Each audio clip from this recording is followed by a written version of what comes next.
A man with gelled hair and mirrored sunglasses, who appeared to be a security guard, asked if I had an invitation, which was the first blow to my pride. I ignored him and simply looked up from the folding chair where I was sitting. Yes, a folding chair. I was quietly sitting outside the restaurant I legally own, drinking cheap coffee that smelled more like regret than coffee. My knees creaked as I stood up. My coat looked like it was from a thrift store in 1994, which was done on purpose. My hair was hidden under a knit beanie that was meant to make me look unapproachable. Despite my efforts to be inconspicuous, I knew it was time the moment I heard Heather's unmistakable voice. Her voice was so high-pitched and fake that it could be bottled and sold. She was screeching with forced happiness and no sincerity, like a Santa forced to be cheerful for a child who just vomited on him.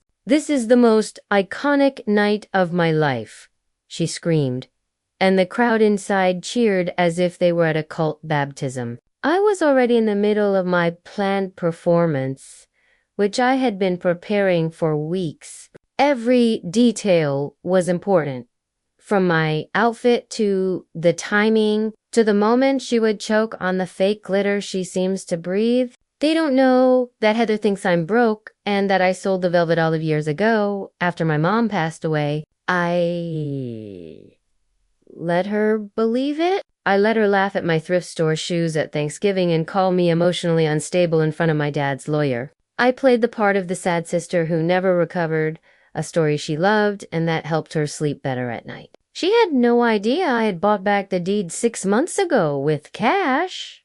Discreetly, there were no announcements, no family dinners, just a simple wire transfer, a new LLC with my initials backward, and a property manager who owed me a favor. The Velvet Olive still looks like her playground, with gold-plated lettering, valet service, and rooftop string lights. But now it answers to me. Every light bulb, every lobster tail, and every expensive glass of Prosecco poured into the greedy mouths of her friends is on my dime. I didn't come to stop the party. I came to watch it all fall apart. I pushed through the velvet rope as if I owned the place, because I do. Immediately, 2 security guards approached me as if I was about to steal something. One of them flinched when I reached into my bag. I pulled out a folded paper and held it against my chest like a shield. "Ma'am, you can't just try me," I said, my eyes fixed on the host podium where Heather was standing like the queen of a tacky prom. She hadn't seen me yet. Her spray tan seemed to glow in the light. Her dress, a rhinestone explosion of desperation, seemed to prohibit any sense of humility. I took 2 more steps in, and that's when she saw me. First, she squinted, then came the disbelief, and finally, the sneer. She leaned forward, not even bothering with the microphone. "Oh my God," she snapped. "Who let the homeless in?" The room fell silent. You could hear a rhinestone drop. She turned to the security guard and told him to throw me out. My hand didn't tremble as I unfolded the paper. Her name, Heather Alyssa Martin, was right there in bold, along with a signature, a lease, and a clause that read, "Subject to immediate termination upon owner's discretion." She hadn't seen it yet, but she was about to, and so was everyone else. Have you ever witnessed someone's spirit leave their body in real time? Heather froze mid-sentence like a video game character that's glitched. One moment, she was the queen of her sparkly party, and the next, she was staring at the paper in my hand as if it had slapped her. Her lips, which she had gotten filled, twitched, and for a split second, I saw it pure, unadulterated panic, a look that said, "Oh no, Mommy didn't prepare me for this. It was too late. I walked toward her as if I were crossing a minefield I had personally rigged. A man in a tan suit with his shirt unbuttoned stepped forward to try and stop me. He looked like the physical embodiment of a fraudulent small business loan. "Out, lady?" he said, holding his arm up as if I would flinch. I didn't.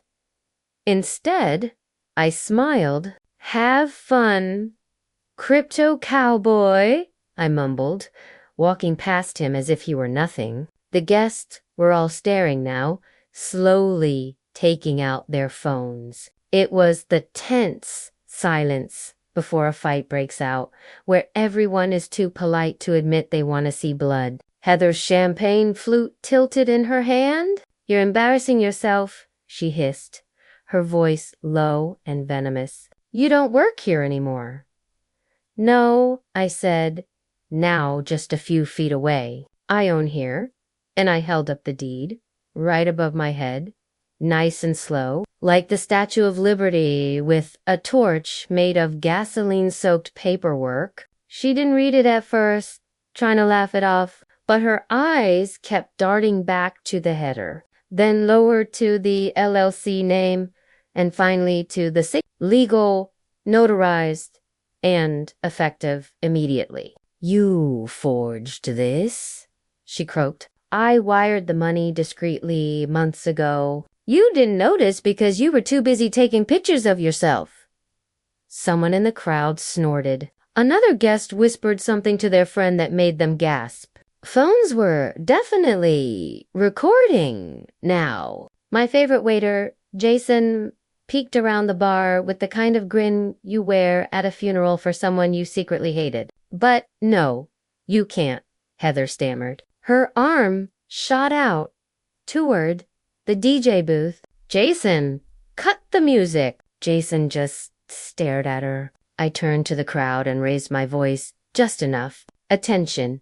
Quick announcement from the actual owner of the Velvet Olive. This event is being shut down due to a hostile breach of lease terms. Specifically, verbally assaulting the property owner and calling her homeless." A pause. Then I added louder, "And just to be extra clear, this homeless woman paid in full. The birthday queen owes back rent for the private room upstairs and hasn't tipped staff in 3 months. Heather's jaw dropped so hard I swear I heard it crack. A woman in the corner started to clap, slowly at first, then a few more joined in. Then someone popped a balloon. Then Jason, that little troublemaker, blasted Aretha Franklin's Respect from the speakers. Heather screamed. It wasn't even English, just a banshee-like shriek with flailing arms and a wine glass thrown sideways that shattered near the shrimp tower. Guests started backing away. One girl live-streamed it on her social media with the caption, "Her sister owns the place." I stepped aside. I didn't need to say anything else. Heather was falling apart on her own, and I was just the one holding the spotlight. And let me tell you, it was glorious. Heather's breakdown was multi-layered. First came the sharp shriek, then the wine glass. Then she put her fingers in her hair as if trying to summon a long-dead public relations manager. Her entire body shook like a cheap snow globe, and I swear even the cake flinched. The guests were no longer guests. They were an audience. Half were filming, and the other half were pretending they weren't while adjusting their phones for better angles. One guy whispered, "I thought she was the owner," and his date elbowed him as if he'd just revealed a national secret. Heather tried to storm toward me, but those rhinestone heels weren't made for public humiliation. Her heel caught the edge of the red carpet, and boom, she hit the floor like an expired piñata. The room gasped. I didn't move, partly out of cruelty, but also because this wasn't over. Not yet. I had more to serve. The main course was coming. She scrambled up her hair, frizzy mess. This is a scam, she shrieked, pointing at me with a shaking hand. You're lying. This is. You're having a psychotic break. サメをね、call. Call someone? You mean like your lawyer? I said sweetly. The one you ghosted after forging my signature on the original lease agreement. Her mouth snapped shut. Oh yeah, that part. I didn't come unprepared. From the inside pocket of my coat, the same one she called moth-bitten, last Easter, I pulled out another folded paper. It was crisp, highlighted, and tiny. I didn't just buy the property. I continued, raising my voice so the guests could hear. I investigated it. I found out my sister had been using this venue under my name for a tax shelter, signing my name on forms and applying for grants under our late mother's nonprofit status. She got caught by the city 2 weeks ago when they cross-referenced the IN numbers. I waved the paper, and guess who they called? Heather backed up a step. Someone in the crowd muttered, "Oh shit! It turns out," I said, taking one slow step forward, impersonating the owner of a business and pocketing the revenue. What's that term again? Jason answered from the DJ booth. Fraud. I smiled. Right? Heather's face was now a mess of broken foundation and melting mascara. You know, you don't want to do this. You did it to yourself. She reached for a drink from the nearest guest's hand. The guest yanked it back as if she were holding a lit firework. You always do this? Heather snarled, her voice low. You always wait until things are good for me and then you ruin it. Just like prom. Just like Mom's wake. You live to humiliate me. That stopped me for a second. I could feel every eye shift between us like we were in the final round of a grotesque family game show. I stepped closer and lowered my voice. Prom, you mean the night you keyed my car and told everyone I was pregnant with a teacher's baby? Or Mom's wake? The one where you hit on the pastor and then stole her pearls from the casket. Her mouth opened and nothing came out but a weak little hiccup of rage. I didn't ruin your birthday, I said, finally. I just let you show everyone exactly who you are. The room was dead silent. Then the doors opened and in walked 2 men in plain suits. Not security, not guest city officials. Heather turned ghost. I didn't even have to say a word. One of them held up a clipboard and said, Heather Martin, you've been served. And just like that, the night went from a party to court dates. The look on Heather's face when the city clerk said, you've been served, could have powered a small city. Her mouth opened, but no sound came out.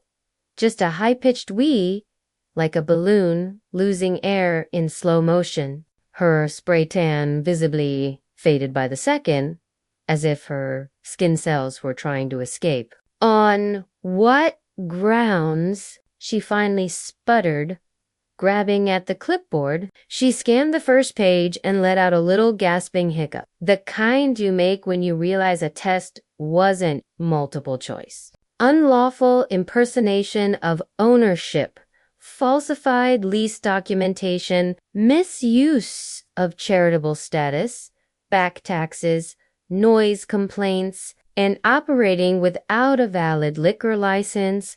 The official that one hit hard. She blinked at the crowd, then back at me, her voice cracking. You know, you set me up. No, Heather, I said, tilting my head as if explaining decimals to a cat. I just stopped cleaning up after you.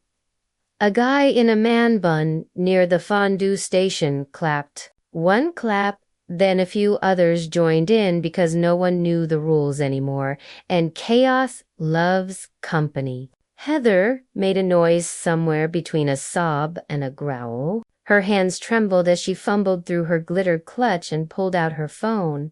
"I'm calling Dad," she hissed, holding it like it was a nuclear detonator.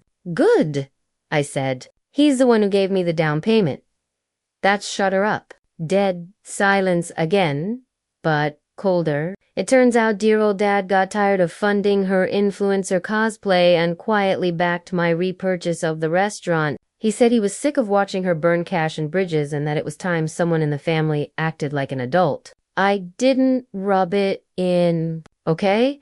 I did a little. I guess Daddy does have a favorite after all, I added with a smile, so fake it should have come with a warning label. Heather stared at me as if she were trying to set me on fire with her eyes. Then, in true Heather fashion, she turned away from the law, the crowd, and me, and lunged at the cake. This was no ordinary cake. It was a 7-tiered beast shaped like a crystal throne, covered in edible glitter macarons and what looked suspiciously like imported gold flakes. She ripped the top tier off and hurled it across the room like a sugar-dusted discus at the champagne tower. Of course, it hit. Glass shattered, macarons flew, and the crowd gasped as the bubbly tsunami soaked handbags and party heels. Someone screamed. Someone else cheered. Jason, bless his heart, cranked the music louder. "It's raining men." I just stood there and watched it all burn in buttercream and bubbly. Heather turned to me, panting, smudged glitter dripping off her cheekbones like cheap war paint. "You think this is over?" she hissed. "You think I won't come back from this?" "No," I said calmly. "I know you won't, because next week your face is going viral for cake violence and liquor fraud in the same video. TikTok's going to eat you alive." As if on cue, someone yelled, "Already posted." She spun around as if she could physically yank the videos out of the air. Her phone dinged once, twice, 5 times. Notifications piling in like termites to a rotted porch. I walked past her. I didn't gloat. I just leaned close and whispered, "Next time you call someone homeless, make sure they're not holding the keys to your kingdom." Then I walked straight to the bar, poured myself a glass of whatever was left, and raised it to the ceiling. "To family," I said, "and how to survive them."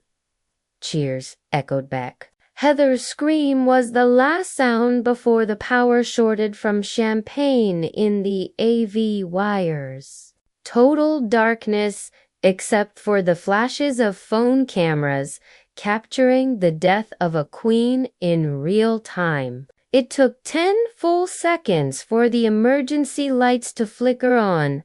10 glorious seconds of blackout chaos. When the backup lights finally kicked in, Heather was still standing center stage, dripping in sugar and humiliation, blinking like she thought she could rewind the night if she just squinted hard enough. The rhinestone dress had become transparent in the champagne spill. She looked like a deranged Miss Universe runner-up who lost her crown and her drug dealer in the same hour.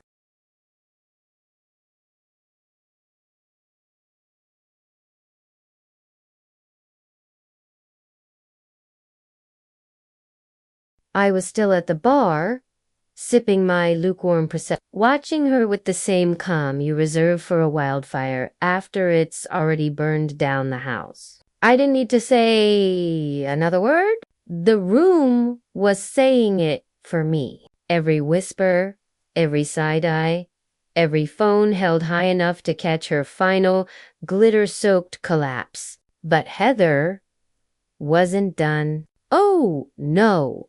There's always a final act. She stomped toward me, her heels sloshing in a cocktail of vodka tears and what I hoped wasn't salmon. Her pupils were wide, and her breath came in hiccups of rage. "You think you've won?" she spat, planting both hands on the bar as if trying to flip it. "You think you're the hero in this little revenge porn fantasy?" I didn't blink.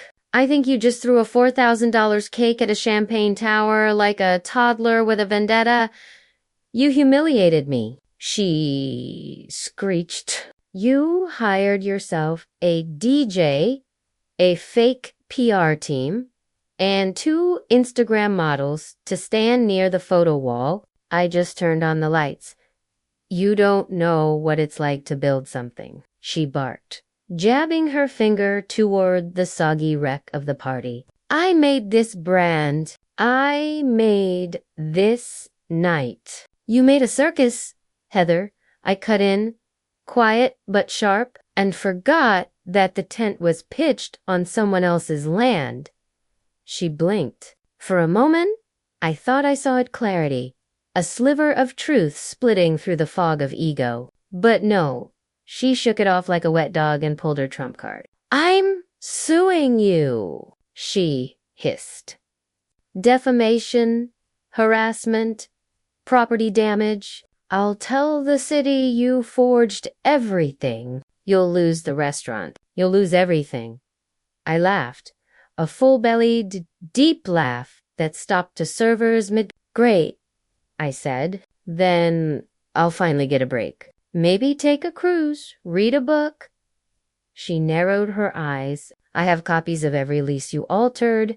I continued. "Screenshots of your emails, statements from 3 staff members, and video of you telling Jason to run an open bar without a license. Just in case you forgot, remember that private chef you stiffed last month?" She froze. I smiled. "He's dating a city inspector now." That was the kill shot. Heather's face crumpled like a foil balloon 2 days after the party. She didn't cry. She whispered something I couldn't quite catch, turned, and walked straight through a puddle of spilled tequila toward the exit. Halfway there, one of her stilettos snapped. She limped the rest of the way out. Jason gave her a slow clap. The room exhaled as if it had been holding its breath for 30 years. And then, like magic, people started dancing. I didn't even tell them to. The music was back. Someone poured shots, and the trauma fog lifted like a bad spell broken. People laughed. Jason brought me a dry towel and a stronger drink, and that's when I noticed the note tucked behind the bar register. One of the servers must have found it while cleaning up. It was addressed to me in Heather's handwriting, but it wasn't hate mail. It was something else entirely, something older, buried, and it changed everything. The envelope was folded 3 times and sealed with a sticker that said manifested in gold cursive lettering, the kind of thing she'd put on her vision board. I stared at it for a moment, debating whether I should just throw it into the nearest cocktail. But curiosity is a cruel little thing. I peeled it open. Inside was a single sheet of notebook paper, ripped, not cut, and written in that uneven all-caps scrawl she used when she was 12 and furious at Mom for not letting her bleach her hair. It wasn't dated, just 3 lines. "I know what you did after the funeral. You think Dad doesn't, but he does. If I go down, I swear to God you're coming with me." That was it. No signature, no explanation, just rage boiled down into chicken scratch threats on a piece of paper that smelled like cheap perfume and maybe a little fear. For a second, the party around me faded. The bass dulled to a heartbeat. The glasses clinked in slow motion. I stared at the words and felt my stomach do a cold little flip, not from guilt, from recognition because she wasn't bluffing.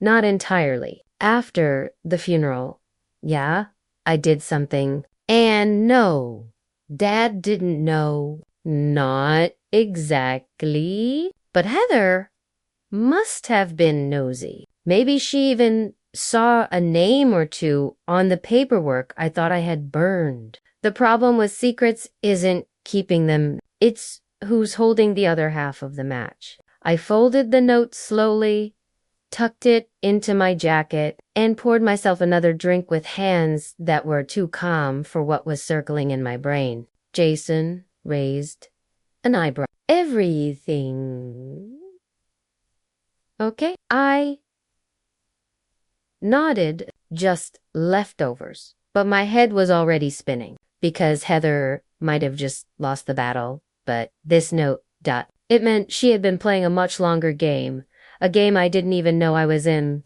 And if she had real evidence of what I did in the weeks after Mom died, then her spectacular crash tonight wasn't the end. It was the beginning of something nastier. I glanced toward the exit. Heather was gone, but the note lingered like her scent sweet, to fake, with rot under the surface. I pulled out my phone. No text from Dad, no missed calls, but one new message from a blocked number. Check your office drawer. You'll know what this is really about. The message hit like a slap because there was something in that drawer, something I hadn't looked at in years, something I thought was buried beneath enough silence and therapy bills to stay dead. I downed my drink, handed Jason the glass, and said, "Cover the floor. Lock up when they're done dancing." "Where are you going?" "To find out," I muttered, "how deep the rabbit hole my sister just crawled out of really goes." Because suddenly, this wasn't just about a birthday party gone nuclear. It was about why she chose my restaurant, why now, and what she knew that I didn't go out the front. Too many eyes, too many smiles trying to hide questions. I slipped through the side door by the kitchen, past the walk-in freezer, and down the narrow hallway to my office. Bare bulbs, stained tile, the quiet hum of old secrets. The keypad still worked. I punched in the code, and the lock clicked as if it had been waiting for me. I hadn't been in here since signing the final transfer paperwork. I'd let the manager handle I wanted space, distance, but now the stale air hit me like a time capsule, coffee grounds, old receipts, and the faint scent of my mother's vanilla hand lotion. She used to help with the books before the cancer, before the lies. I flicked on the desk lamp. It sputtered, then cast everything in a yellow, nervous light. There it was, the bottom right drawer. I stared at it as if it might hiss if I touched it. I opened it. Inside was a manila envelope. My name was scrawled across the front in that same Heather script, too sharp, too aggressive, no lock or seal, just danger. I pulled it out. Inside was a photograph, and for the first time tonight, my legs almost gave out. It was me in Dad's office, standing behind his desk, smiling like a snake, holding the original version of Mom's will before Heather convinced him to amend it,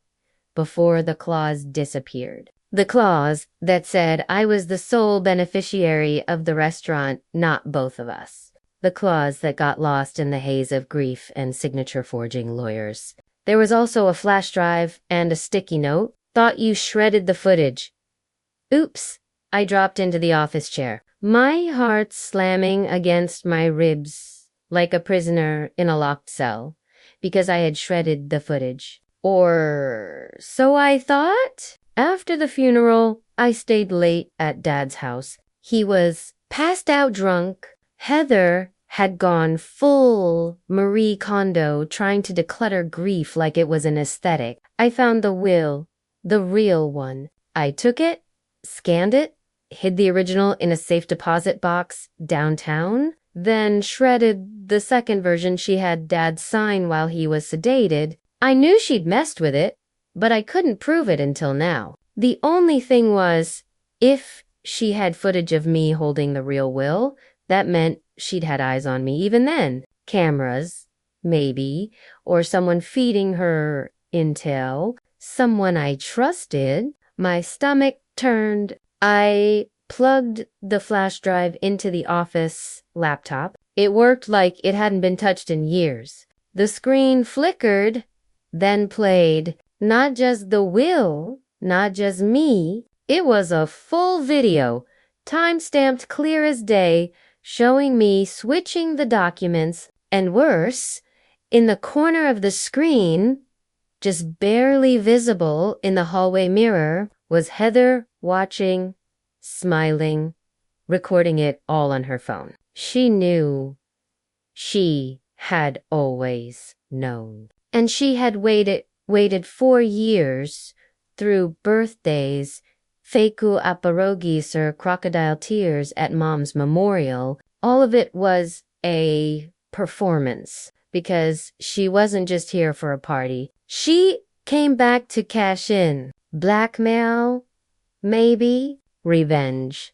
Absolutely. But there was more. As the video ended, a second file popped up, audio just labeled Confession MP3. I clicked it, and what I heard next made my blood run cold. It wasn't Heather, it was Dad. And he wasn't just drunk. He was talking to someone who wasn't supposed to be in that house, someone who mentioned my name, Cher. And the phrase, let her think she's won. The debt will come due later. My hand flew to my mouth. Heather wasn't working alone, and Dad, the man who wrote me that check, who toasted my second chance just a year ago, he wasn't just tired of her. He'd offered me the deed because he owed her something far worse. I sat in that chair, sweat cold on my back, staring at the frozen frame of my father's voice, his slurred whispers still echoing through the tiny laptop speaker. Let her think she's won. The debt will come due later. Not if, when. Heather had never been the problem. She was the messenger. I dragged the timeline back, played it again, slower. The voice on the other end of that conversation was definitely female, calm, and calculated, not Heather's. Too smooth, too familiar.